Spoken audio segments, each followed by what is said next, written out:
Now this figure 19-4 deals with calculating the size overcurrent protection device uh, used as a disconnecting means to disconnect two or more air conditioners on a feeder. Now, in the illustration, you notice in the NEC loop, we have sections there that are listed that pertains to sizing conductors, overcurrent devices, overloads, disconnecting means, the location of the disconnected means, and the sizing. And these sections can be reviewed to get a more detailed procedure for sizing such components in the circuitry that powers an AC unit or units in some cases.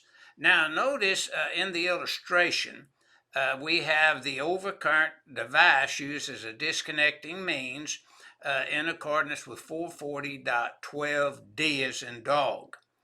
And then notice the first disconnect, identified as 1, disconnects its AC unit and has to be capable of disconnecting a 3-phase 230-volt supply that supplies a FLA of 30 amps and a LRA of 200 amps.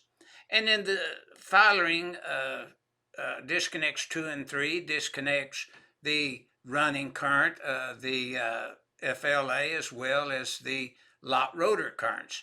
Now, in the illustration, we're going to use this information to calculate now the size of the overcurrent protection device in the panel board that could be used in some cases to disconnect all 3 units at the same time.